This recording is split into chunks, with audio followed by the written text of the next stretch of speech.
Dunque, come sapete, a brevissimo, oggi è il 30 di dicembre, il primo di gennaio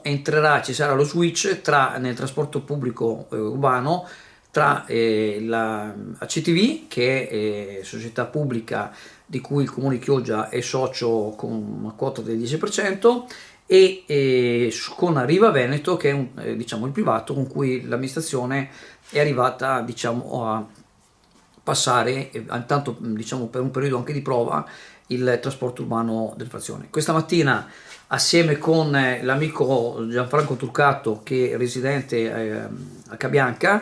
che è informatissimo sugli orari, sulle varie criticità, sulle varie problematiche, siamo andati negli uffici di Arriva Veneto in Piazzale Europa, i quali in maniera assolutamente gentile ci hanno spiegato che gli orari al momento non sono ancora precisi, non si sanno ancora, saranno comunicati probabilmente anche in giornata, perché proprio nel pomeriggio, probabilmente nel momento in cui stiamo registrando questo servizio, stanno ragionando tra i dirigenti di Arriva Veneto e l'amministrazione, probabilmente il sindaco e anche l'assessore lì, mi sa anche nominarla, Maria Rosa Bosco-Chio, e quindi non hanno saputo dirci gli orari. Tra l'altro c'è un'altra, tra virgolette, gabola: il primo di gennaio appunto è festivo, e quindi ci sarà un'ulteriore riduzione. La preoccupazione è tanta, ci sono persone che non hanno assolutamente possibilità di farsi trasportare da qualcuno, ci sono persone che hanno anche difficoltà a camminare, a muoversi, e quindi praticamente il Gianfranco Turcato è entrato più volte, diciamo, in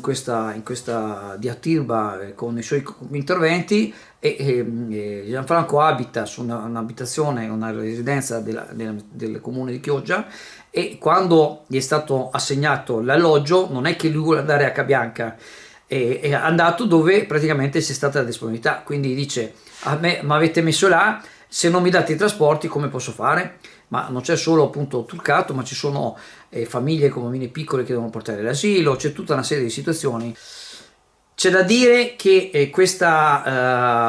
che sta accadendo con il trasporto pubblico urbano è la prova oggettiva conclamata dell'incapacità del sindaco Mauro Melao di capire in che casino, in che disastro avrebbe portato la città per quanto riguarda il trasporto urbano, ma in particolare le frazioni, proprio quelle frazioni che durante la campagna elettorale, se riesco vi metto anche il video di quando diceva deciderò con voi, farò le cose con voi, eccetera eccetera, e di fatto ha fatto il disastro.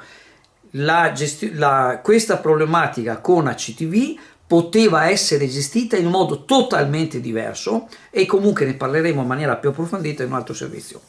Adesso vedremo cosa succederà nel proseguo. Al momento comunque oggi è il 30 di dicembre, non si sa ancora a precisione che tipo di orari ci saranno, in particolare per le frazioni. Staremo a vedere, senza contare tutto il resto del discorso del servizio a chiamata, che lì francamente effettivamente abbiamo molti dubbi che possa sostenere un disagio il servizio alle frazioni. Comunque staremo a vedere quello che succede.